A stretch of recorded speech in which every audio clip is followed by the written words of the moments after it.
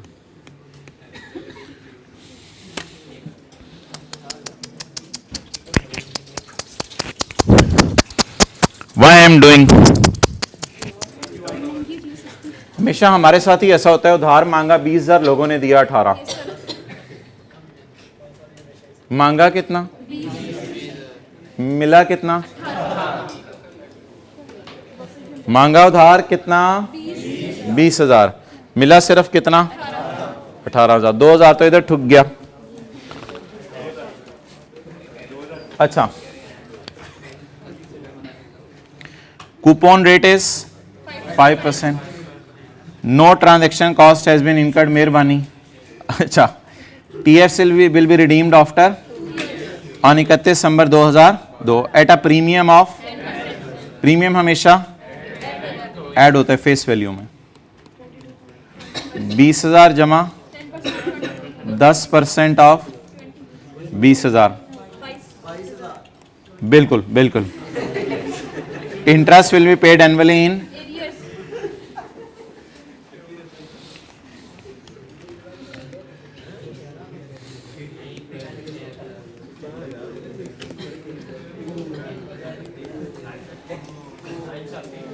दोनों दफा ओह होगा। सोचे कैसे, उधार कितना मांगा, उधार कितना मांगा, मिला कितना 18, और वापस कितना करना पड़ा। सोचे दो दफा हमारे साथ हैंड हुए, क्या मतलब, हाथ जोड़। अच्छा, दोबारा उधार मांगा कितना, उधार मिला कितना 18,000, और उधार जब वापस करना था हमने कहा 20,000 वापस, 22,000 में वापस करो। ठीक है, 2,000 का 2 दफा नुकसान हुआ, टोटल नुकसान। इस 4,000 के नुकसान ने कूपन रेट को बढ़ा के 15% पे ले गया, इफेक्टिव रेट। कूपन रेट 5% है, हम समझ रहे थे इंटरेस्ट देंगे 5%, लेकिन इस रेट को बढ़ा के किस पे ले गया। बहरहाल ऐसे आपको पता है हमने सोचना नहीं होता, हमारा इतना लेवल छोड़े परे, ऐसे सोचने की जरूरत ही नहीं होती कि ये क्या है और वो क्या है, तो इसलिए आप इन चक्रों से भी बाहर निकलें। मुझे बस बता दें, मैं परचेज प्राइस से शुरू करूं या इशू प्राइस से, इशू प्राइस से। अगला सवाल मेरा, मैं खत्म कहां करूं, रिडेम्पशन वैल्यू पे या फेस वैल्यू पे, रिडेम्पशन वैल्यू पे। कैश रिसीव्ड वाले में कौन सा इंटरेस्ट डालूं, फेस वैल्यू वाला कूपन रेट, और इफेक्टिव वाले में कौन सा डालूं, इफेक्टिव वाला रेट। बस कुछ भी नहीं करें। लेकिन यार कभी कभी ऐसे याद भी कर लिया करें, समझ भी लिया करें चीजों को, ऐसे समझने का भी कभी कभी प्रोग्राम। उधार कितना मांगा, मिला कितना 18,000, और वापस कितना करना पड़ा 22,000। हमें हमारे साथ ही हमेशा कुछ हो रहा है। क्या करते हैं, जिंदगी कहां कहां से गुजरी है। तो अब ये ओह आह ऊह काट दें इसको फारिग करें और इसको इधर ले आए। ठीक है,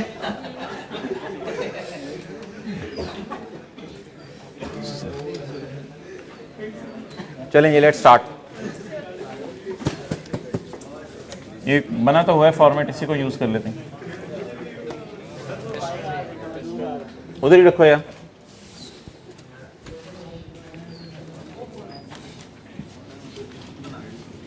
परचेज की जगह क्या यूज किया है, इशू प्राइस।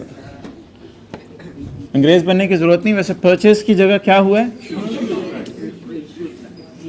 ये एम्पोरियम माल है या मॉल है, ट्राई करें जरा, मॉल। अच्छा, वो आते हैं बीच में।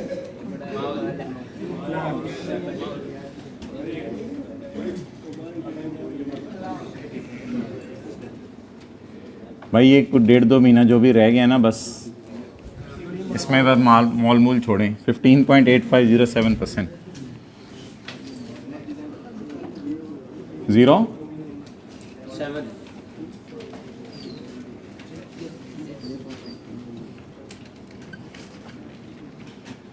ये इंटरेस्ट होगा, कूपन होगा एट 5% ऑन 20,000, और अगला बैलेंस कैश पेड। ठीक है, गुड, कैश पेड। अच्छा बताइए भाई, परचेज प्राइस या इशू प्राइस? उधार लिया। अच्छा, ट्रांजैक्शन कॉस्ट का ना मैं थोड़ी देर में एक्सप्लेन करता हूँ। ट्रांजैक्शन कॉस्ट के साथ साइन प्लस है या माइनस है वो मैं अभी एक्सप्लेन करता हूँ। समझ, ट्रांजैक्शन कॉस्ट के साथ साइन यहाँ माइनस बनेगा, इस पर थोड़ी सी 5 मिनट की हमारी डिस्कशन होगी ट्रांजैक्शन कॉस्ट, लेकिन है ही नहीं ना सवाल में, तो इसलिए ट्रांजैक्शन कॉस्ट को ज़रा साइड पर रखें। ओके, चलें जी, इशू प्राइस पकड़ें, बना दें 1-2 मिनट में बना दें शेड्यूल, एंट्रीज फिर मैं करा देता हूँ। 18,000 तारीख 1/1/2000, चलें 2 साल में पूरा कर लें खुद ही, तारीख पड़ गई।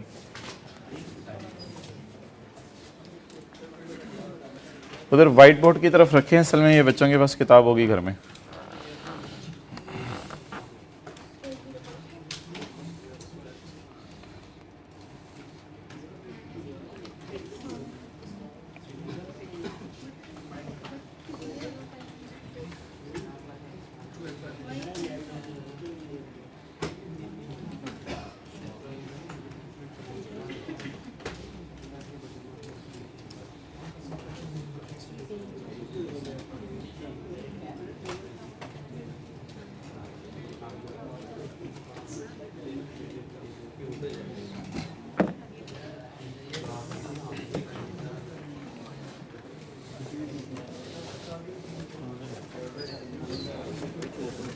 जी 31/12/2001,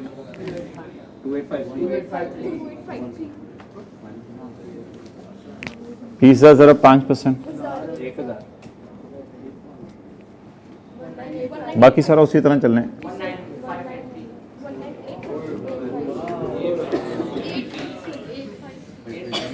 भाईजान तुसी ट्रांसपोजिशन एरर की है, इत्थे इत्थे आंदे ट्रांसपोजिशन हो गई है, ये उकसाने वाले भी। अच्छा 31/12/2002, 2002 नहीं है मेरे पास।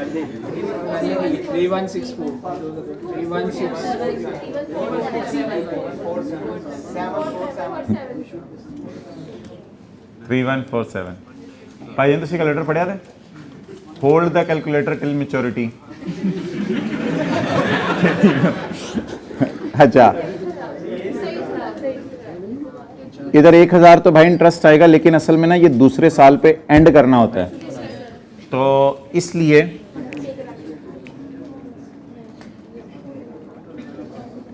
मिला मिलानी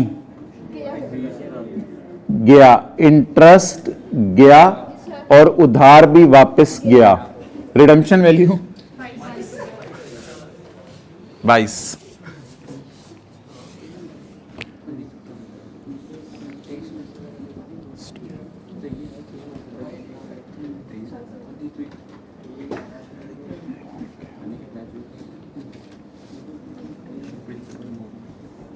नहीं मिला नहीं यार, वापस किया, लोन वापस किया। 20 बड़ा सा हो आ रहा है, छोटा सा हो? बड़ा कर लेते हैं चलो, आपकी फरमाइश में। ये अंडे बाहर से काले तो नहीं होते?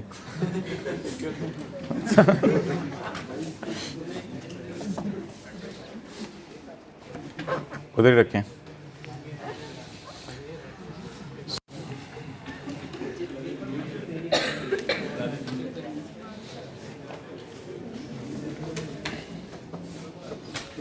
जिस तरह आप IAS 21 में एंट्रीज करते थे, कैश डेबिट लोन क्रेडिट, उधार लिया एंट्री बताएं, cash debit loan credit, interest debit, पहले खर्चा बुक करें फिर पेमेंट बुक करें, खर्चा गया, interest debit loan credit, loan में डाल दें, interest debit loan credit, loan debit cash credit, interest debit loan credit, loan वापस कर दिया, loan debit cash credit, entries भी हुई हैं, सब हुई है। अमोर्टाइज कॉस्ट की अन्य रवियन हो रही है, लेकिन यार ये प्लीज इसको ना लोन नाम नहीं देना, इसको टर्म फाइनेंस सर्टिफिकेट नाम देना। फाइनेंशियल लायबिलिटी तो मैंने आपके समझने के लिए लिखा हुआ, लिख भी सकते हैं आप, तो ब्रैकेट में एक ना लोन लिख लें, लोन अपने समझने के लिए, कैश डेबिट लोन क्रेडिट कितने से जी? 18,000 से। इंटरेस्ट डेबिट लोन क्रेडिट, इधर आपने खर्चा बुक कर दिया और इधर इंटरेस्ट गया। Interest debit loan credit, loan debit Cash cash, credit. फिर इंटरेस्ट डेबिट Loan credit. और आखिर में लोन डेबिट कैश क्रेडिट, और ये आखिर में एंट्री इकट्ठी हो जाती है, इसमें प्रिंसिपल भी और interest.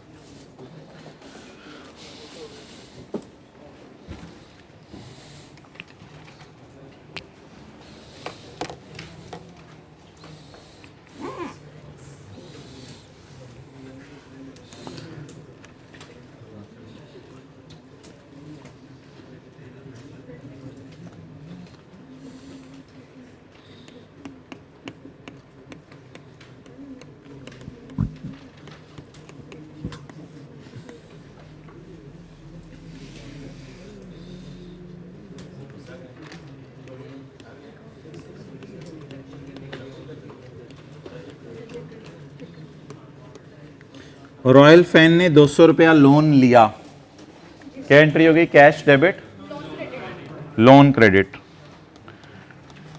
Transaction cost paid to lawyer, transaction cost paid to lawyer. Expense debit, भाई ये इसमें मसला हो जाएगा ना, इस तरह एक्सपेंस फौरन रिकॉर्ड हो जाएगा।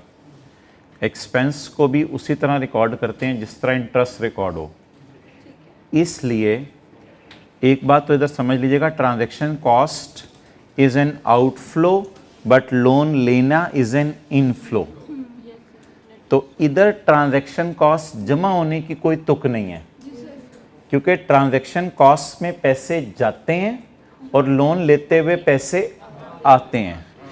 खर्चा बुक फौरन नहीं किया करना क्योंकि अमोर्टाइज कॉस्ट मॉडल है, तो आपने लोन ही डेबिट कर दिया करना है। बाकी एक्सेल की कैलकुलेशन करके मैं आपको बताऊंगा, इससे इफेक्टिव रेट पे फर्क पड़ जाएगा। आपने लोन ही डेबिट कर दिया करना है, असल में इससे किस पे फर्क पड़ जाएगा? इफेक्टिव रेट पे फर्क पड़ जाएगा, और उसकी वजह से ट्रांजैक्शन कॉस्ट लोन के अरसे पे ऑटोमेटिकली बुक हो जाएगी। तो इसलिए it is a wrong entry, expense debit cash credit, and the correct entry is loan debit cash credit. I am assuming कि 10 रुपए ट्रांजैक्शन कॉस्ट है।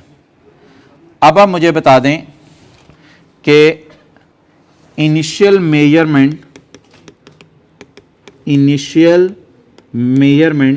लोन की किस पे होगी? 200 लोन क्रेडिट और 10 से लोन डेबिट। तो क्या असूल बना? इशू प्राइस या purchase price minus transaction cost. चलें जी, ये ट्रांजैक्शन कॉस्ट की डिस्कशन है, कहीं लिख लें लोन के बारे में। ट्रांजैक्शन कॉस्ट, लोन लिया,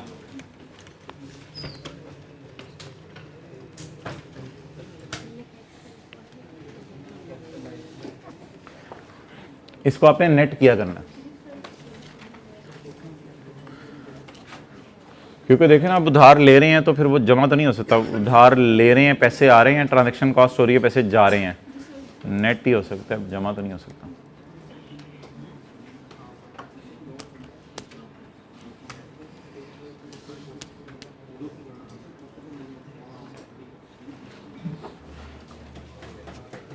अब उधर क्या करना है? परचेज प्राइस जमा ट्रांजैक्शन कॉस्ट, और इधर क्या करना है?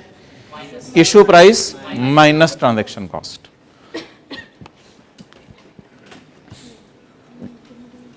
ठीक है जी, बस खत्म हुआ।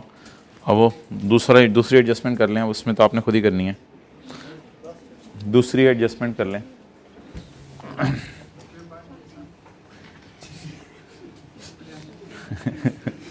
दिल से जो आह निकलती है असर रखती है। अच्छा यार, ये बकरा देख के भी आपके मुंह में पानी आ जाता है, ये तिक्का शिक्का बन जाए, कोई राहन रोस्ट हो जाए, कोई आलू देख के आप परेशान हो जाते हैं, चिप्स चुप्स हो जाएं, ये सवाल देख के नहीं मुंह में पानी आता, मैं इसे सॉल्व कर लूं। ये नहीं, ये हद होगी यार, ये नरगिस बेचारी रोती रहेगी।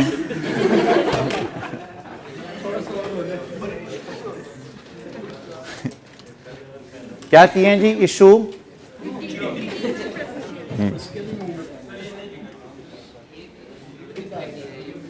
इशू क्या किए?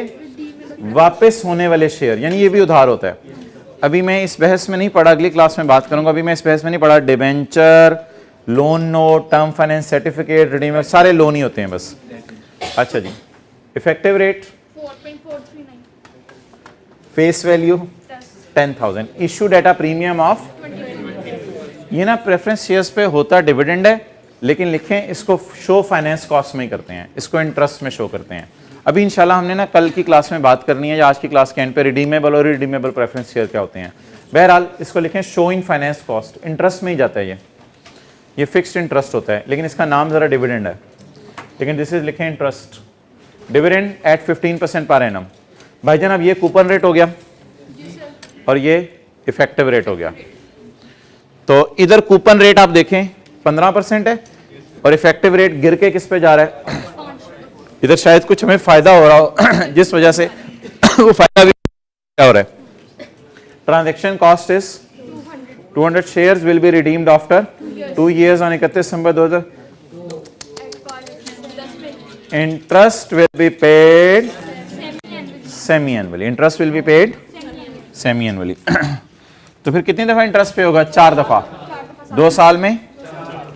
तो कुछ नहीं, इसके टोटे टोटे कर दें, इसको आधा करें, इस रेट को आधा करें, 6/12 कर दें या डिवाइड बाय 2 कर दें, रेट्स के टोटे टोटे कर दें, फिर इंशाल्लाह सवाल सॉल्व करना शुरू करते हैं। 2.2195, हाँ वो मैं बताता हूँ इसमें इफेक्टिव रेट कम क्यों हो गया, उसके लिए अलग फीस है। अच्छा, डॉक्टर को दिखाने जाते हैं ना अब्बू, अपने दांत बेटे को भी साथ ले जाते हैं, निकलते निकलते ना बे। अच्छा ये इसके भी ना दांत तो, अच्छा तो कितने लोग कहते हैं ये तो आइडिया दिया जा रहा है, ऐसा नहीं करते थे। अच्छा 7.5%, 7.5%। अच्छा अब रेट शेट को छोड़ें जी, आप हजरात मुझे वो 3 फिगर्स बता दें जिनके बगैर जो है वो हमारा गुजारा नहीं है।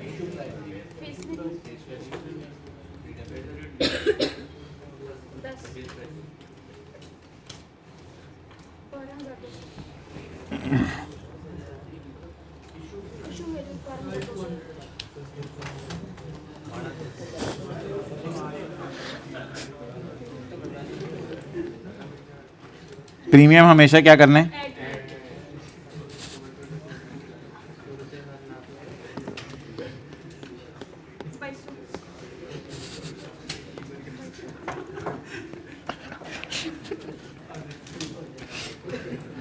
खामोश। अच्छा कैलकुलेटर पकड़ो भाई, भाईजान कैलकुलेटर पकड़े आप भी कैलकुलेटर, आप ये सैनी प्लास तारे जो सुबह के लगाई हुई है, बहुत हो गया ना, अब क्या इतना भी नहीं जख्म लगा था। अच्छा भाई खामोश बोला करें। 10,000 जमा 22% ऑफ 10,000, यार प्रीमियम हमेशा एड ऑन है और डिस्काउंट हमेशा लेस ऑन है। 12, 10,000 उधार मांगा, 12,200 मिल गया।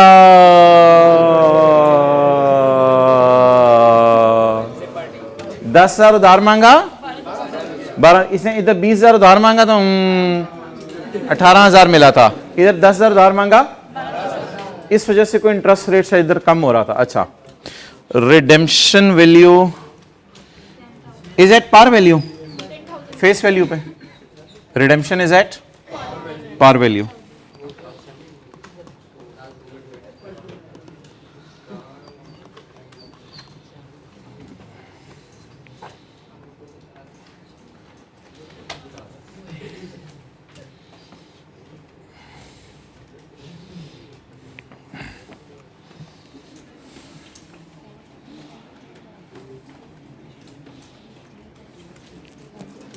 चलें जी स्टार्ट करें।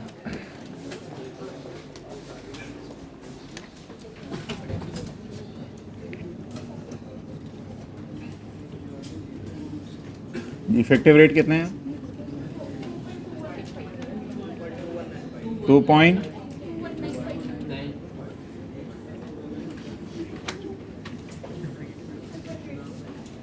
Cash paid 7.5% and balance. अच्छा यार, आप असूल सुन लें, issue price minus transaction cost, यहाँ जीरो थी transaction cost, issue price minus transaction cost. भाईजान हुण वेखो जरा, इशू प्राइस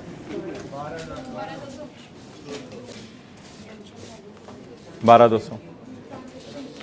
वैसे रिडेम्पशन वैल्यू की ना पेपर में ज़रूरत नहीं हुआ करेगी, आखिरी साल की एंट्रीज अक्सर मांगता नहीं है, लेकिन रिडेम्पशन वैल्यू देते तो लिख लिया करें आप। इशू प्राइस 12,200,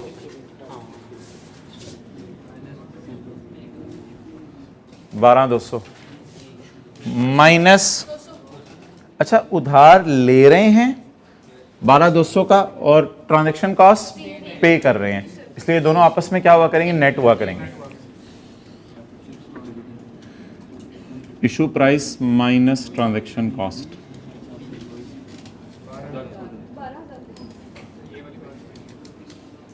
देखो यार सादा सी बात है, वो 200 माइनस क्यों किया, ये इधर देखो,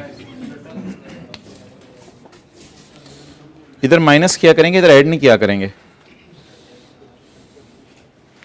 किसी बंदे ने बैंक से जाके लोन लिया 200 रुपया, ये 200 वो वाला नहीं है, वो 200 ये एज्यूम की हुई फिगर्स। किसी बंदे ने बैंक से लोन लिया 200 रुपया और लॉयर को फीस दी 10 रुपये, तो अब ये इनफ्लोज और आउटफ्लोज वाला सिनेरियो बन रहा है, दोनों आउटफ्लोज नहीं हो रहे। बायोलॉजिकल एसेट आप खरीदने जाते हो मिसाल के तौर पे, तो आप पैसे भी देते हो, किराया भी देते हो, आप कमीशन भी देते हो, लेकिन इधर देखो, इधर आप उधार ले रहे हो, तो उधार ले रहे हो, ट्रांजैक्शन कॉस्ट पे कर रहे हो, इसलिए आपस में नेट होंगे।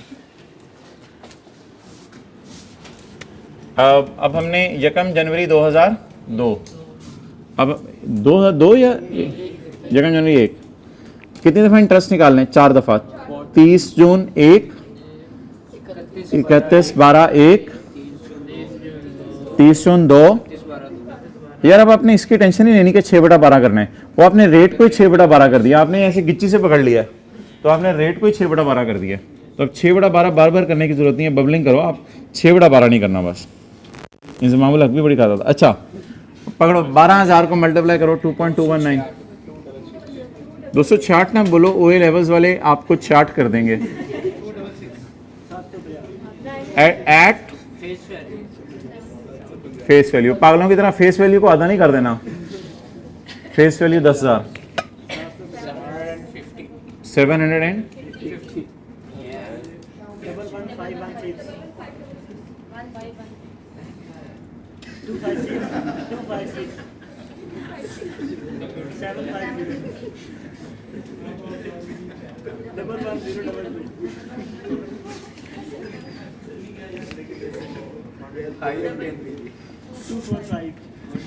रेड बुल 245,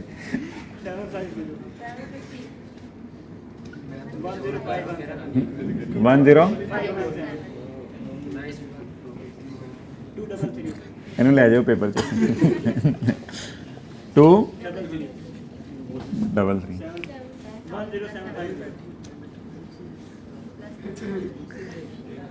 30 साल बाद आप इसके साथ याद करोगे, ओ बाबा जी तुझे याद है हम क्लास में दोनों आगे बैठे होते थे, लेट आते थे, तू भी कर लिया मैं भी कर लिया, शर्मा रहे हैं दोनों। नहीं कर पहले लिया सी, वो हद होगी बात। अच्छा नहीं, it is a well documented story. IT का पेपर सीए फाइनल का बाप और बेटी दोनों देने गए थे, कई मिसालें हैं। अच्छा मसाला लगा के 750, इट इज इंटरेस्ट प्लस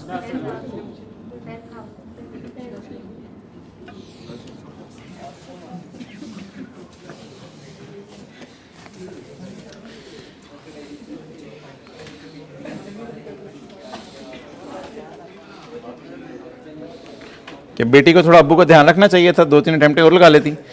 अच्छा अच्छा रिडेम्पशन वैल्यू 10,000, ये वाली उठाई है, आपके मुज़ाकरात कामयाब हो गए। हाँ हमने रिडेम्पशन वैल्यू उठा ली उतनी देर में।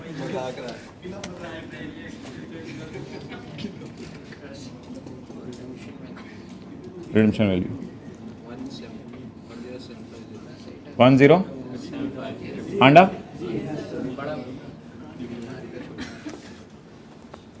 आप जो आखिरी में मुस्कुरा रहे हैं खड़े हो जाएं। Cash debit loan credit. अब ट्रांजैक्शन कॉस्ट की अलग से एंट्री नहीं होगी कोई। कैश डेबिट लोन क्रेडिट, उसको नहीं देखना, इधर देखना है साथ साथ। वो उसको देख रहा है। Cash debit interest debit loan credit, loan debit cash credit, interest debit loan credit, interest debit loan debit. अच्छा सिर्फ इस वाले का ना, इस वाले का P&L मुझे बनवा दें 2001 का और 2002 का इंटरेस्ट एक्सपेंस। कैलकुलेटर पकड़ें। 522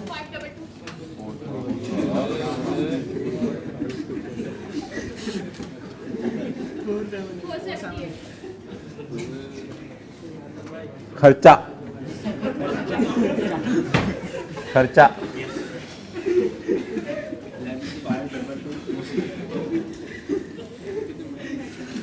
ये ना इसको शो करते हैं फाइनेंस कॉस्ट में, और इसका नाम होता है dividend on redeemable preference shares.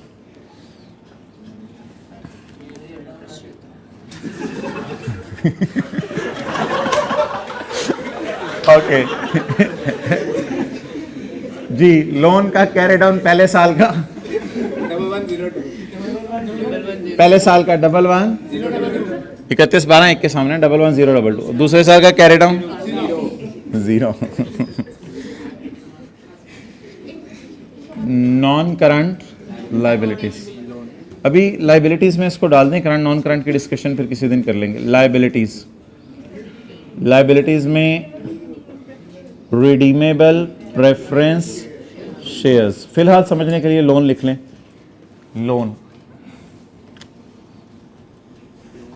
11/022। कोई दीवाना इसको ना ब्रैकेट में लिख दे, लोन को ब्रैकेट में ना लिख दे, बैलेंस शीट में पॉजिटिव मीन चाहिए।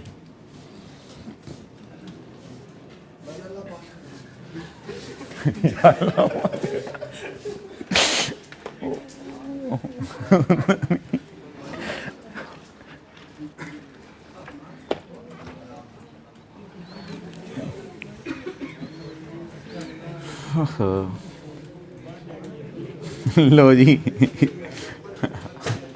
ये देखें इधर, हमारी बुक भी शहजादी है, SOCI और SOAP मांगा हुआ है और जनरल एंट्रीज दी हुई है। हंस रहे हैं, बड़ों पे हंस, खड़े हो जाओ।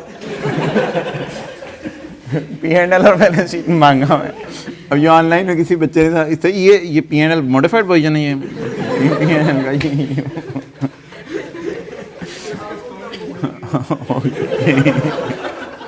और कुछ घर में भी ऐसे बोलते हो।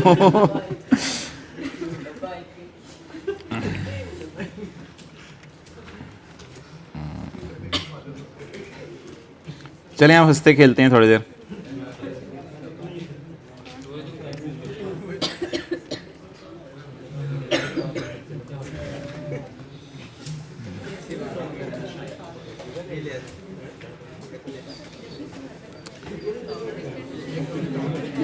पेज 178, पेज 178,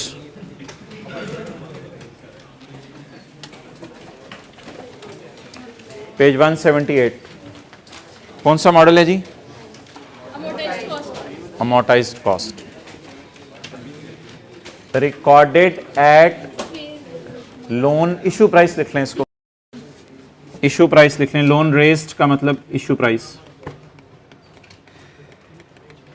इसको फेयर वैल्यू भी कहते हैं, जितने का लोन आपने लिया। अच्छा यार, ये बैलेंस शीट पता है कैसे बनी है? देखो इधर बैलेंस शीट ना, असल में 4 बैलेंस शीटें नहीं बनानी, असल में साल 2 है ना, तो 31/12 1 का कैरी डाउन ये, 31/12 2 का कैरी डाउन ये। मेरे से पूछा करो ना। अच्छा, amortise cost, initial measurement, issue price minus transaction cost deducted from the loan proceeds. Interest expense calculated at effective rate. Measurement at reporting date. The debt will appear at amortized cost. यानी opening balance जमा interest,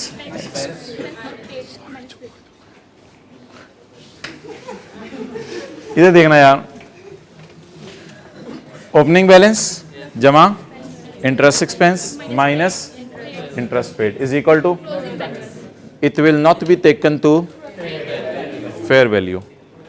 आपको अगली class में बताएंगे loan की भी fair value होती है, उधार लिया की भी फेयर वैल्यू होती है। और amortisation calculation will be made, इसे काट दें, ऑन डिस्पोजल वाला काट दें।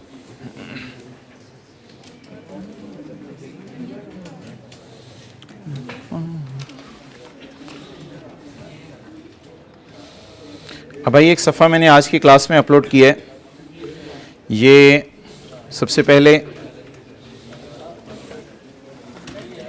ऑनलाइन वाले इसको डाउनलोड कर लें। एक सफ़ा है,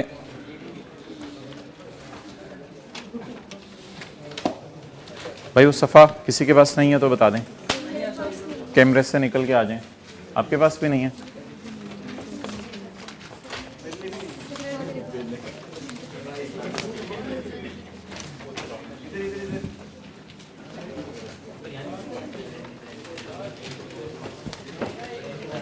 भाई आप समझें कि आपके सामने इस वक्त जो है वो फाइनेंशियल स्टेटमेंट्स हैं पैकेजेस की, मिसाल के तौर पे।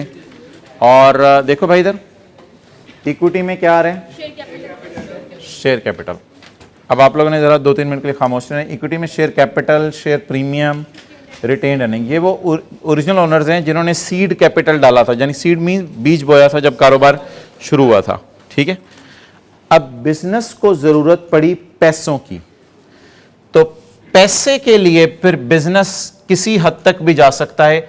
इसने शेयर कैपिटल और इशू किया और कहा हम शेयर्स होल्डर को प्रेफरेंस देंगे। ये ऑर्डिनरी शेयर होल्डर्स होते हैं, ऑर्डिनरी। हम एक मिनट खामोश रहिएगा, शेयर होल्डर्स को प्रेफरेंस देंगे और ये सरमाया हम कभी भी वापस नहीं करेंगे। कुछ लोगों से सरमाया ले लिया और कारोबार होने पे वापस करेंगे, कुछ लोगों से फिर सरमाया ले लिया, ये भी कारोबार बंद होने पे वापस करेंगे। इसके बाद ये जो सरमाया लेते हैं ना, इसका फिक्स्ड इंटरेस्ट होता है, बल्कि इसे डिविडेंड कहते हैं। इसका क्या होता है? फिक्स्ड डिविडेंड होता है। तो शेयर कैपिटल की कैटेगरीज देखिएगा। ऑर्डिनरी शेयर्स ये वो शेयर होल्डर्स हैं जिनको प्रेफरेंस दी जाएगी इन शेयर होल्डर्स पर, लेकिन इनका डिविडेंड फिक्स होगा, अब बैलेंस शीट में मैं आ गया कहां? Non current liabilities. Non current liabilities में बैंक लोन आ रहा है, कोई 10% के एतबार से लिया हुआ है, और नॉन करंट लायबिलिटीज के अंदर कुछ और पैसा हमने मांगा है शेयर होल्डर से, लेकिन यह पैसा रीपेएबल है, ये रीपे कर देंगे बैंक लोन की तरह। तो प्रेफरेंस शेयर होल्डर दो किस्म के होते हैं, एक ऑर्डिनरी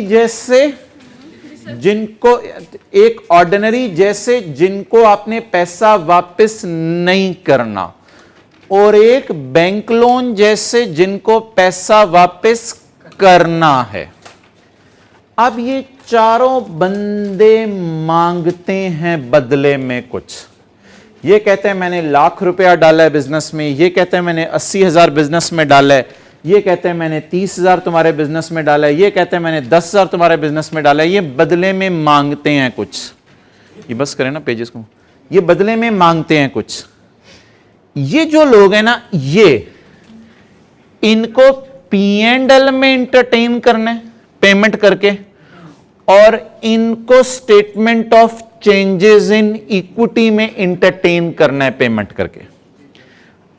इनको कहां पेमेंट करनी है? Statement of changes in dividend बांटने हैं। डिविडेंड जो स्टेटमेंट ऑफ इक्विटी में जाता था, वर्किंग 6 में रिटेन्ड अर्निंग वाले कॉलम में जाता था, तो इनको statement of changes in equity के जरिए एंटरटेन करना है और इनको P&L के जरिए।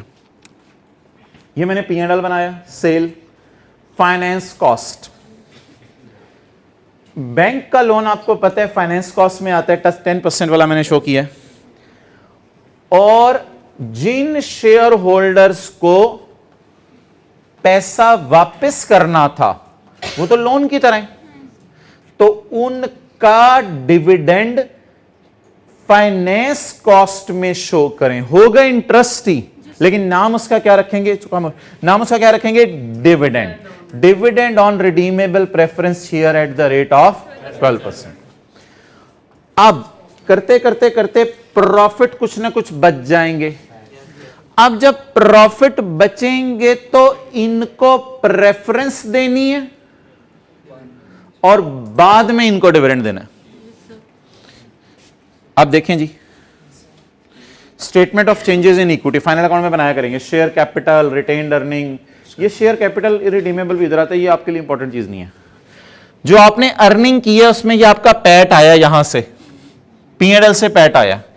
इस पैट में से पहले, अब ज्यादा अच्छा नजर नहीं आ रहा होगा, इस पैट में से पहले डिविडेंड दें इरिडीमेबल वालों को और फिर डिविडेंड दें ऑर्डिनरी वालों का। डिविडेंड फिक्स नहीं होता, ऑर्डिनरी वालों का डिविडेंड फिक्स, ये रेट वेरी करता रहता है, डिपेंड करता है प्रॉफिट्स पे। चलें जी, बिजनेस के फाइनेंस प्रोवाइडर्स 4 हो गए। Ordinary share holders, preference share holders जिन्हें पैसे वापस नहीं करने, सिर्फ डिविडेंड देते रहने, बैंक लोन, या ऐसे शेयर होल्डर्स जिन्हें पैसे वापस कर देने हैं। ये भी तो एक ही तरह का वही हो गया ना, इनको भी डिविडेंड देना है, इनको भी डिविडेंड देना है, इनको भी डिविडेंड देना है, लेकिन इनका डिविडेंड और बैंक का इंटरेस्ट P&L में माइनस करना है और जिनको प्रेफरेंस दी है इनका dividend statement of changes in equity, जब ये इक्विटी में है तो फिर स्टेटमेंट इन इक्विटी में लेके जाए इनका डिविडेंड, तो इनका डिविडेंड पहले देने फिक्स 14% पे। अगर कोई प्रॉफिट बच गया तो हो सकता है इनके लिए 25% भी डिविडेंड हो जाए, हो सकता है इनको हम 40% डिविडेंड दे दें। ये सबसे खुशकिस्मत लोग हैं, इनको जो भी बिजनेस में बचा कुछ है सब इन्हीं का होता है, क्योंकि ये ओरिजिनल शेयर होल्डर्स हैं, साबिर लोग हैं, ये फिक्स नहीं ले रहे। तो शेयर कैपिटल वालों को सबसे एंड पे एंटरटेन किया जाता है in the form of ordinary shares, ordinary dividend की फॉर्म में इनको टेंड। अच्छा, अब इस सफे को साइड पे रखें और मुझे बता दें पेज नंबर 174 पे ऑर्डिनरी शेयर, सबसे ऊपर वाले, सबसे ऊपर वाले किताब का कौन सा पेज है?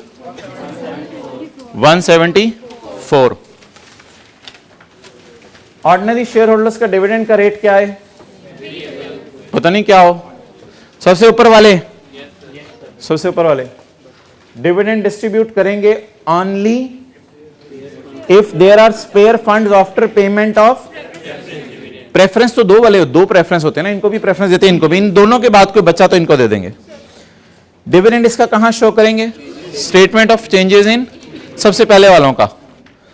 और ये जो मैंने सफा बनाया ना, ये इसी सफे के नीचे बना लीजिएगा किताब पे, किताब पे नीचे जगह खाली है, तो वो जो मैंने डायग्राम बनाई है वो इसी के नीचे घर जाके बना लीजिएगा या पेस्ट कर लीजिएगा। और कैपिटल प्रेजेंट कहां होगा?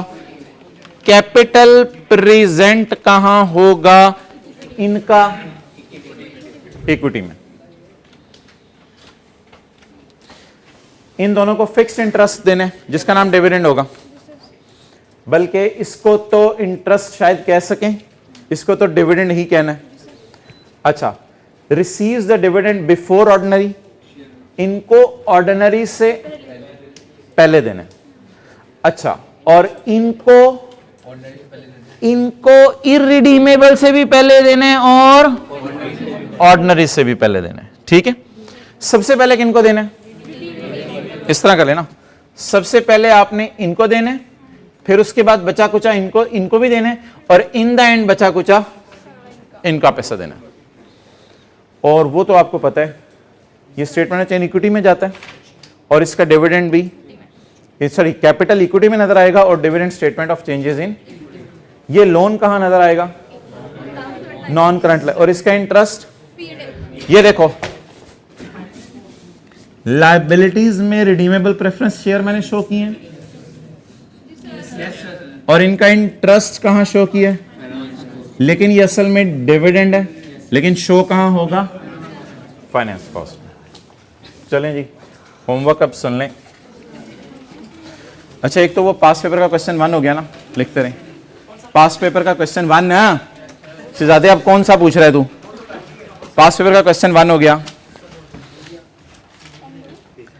अच्छा यार, सवाल तो अल्लाह का शुक्र है बड़े हैं हमारे स्टॉक में, तो आप ऐसा करें, बस सवाल जो है ना अब एक एक कर लें दोनों का, ताकि हाँ वो ठीक है यार आपकी बात।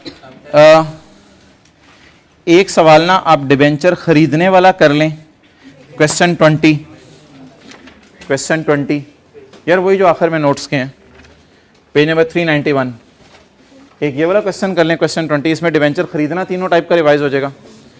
और लोन का जो आज मैंने कराया है उसका अगर कोई सवाल छोटा मोटा एक दे देते हैं सिर्फ लोन का, ताकि लोन लेना भी रिवाइज हो जाए, लोन लेना भी रिवाइज हो जाए।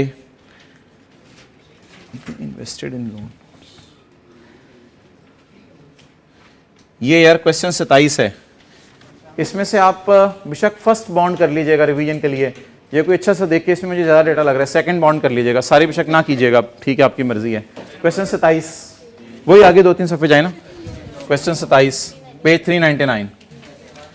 इसका बेहतर है first bond, second bond, third bond तीनों कर लीजिएगा। टाइम मिले तो सेकंड बॉन्ड कम से कम एक दफ़ा कर लीजिएगा, वरना चीज़ें रनिंग में नहीं आएंगी, अभी याद नहीं रहेंगी, आगे बड़े मसले होंगे पेपर वाले दिन। अभी होमवर्क साथ साथ करें, सिर्फ 3 सवाल होमवर्क में। पास पेपर का क्वेश्चन 1 डिबेंचर परचेज करने वाला एक, और तीसरा डिबेंचर इशू करने वाला, ये 3 सवाल होंगे। ठीक है जी, क्लोज करें।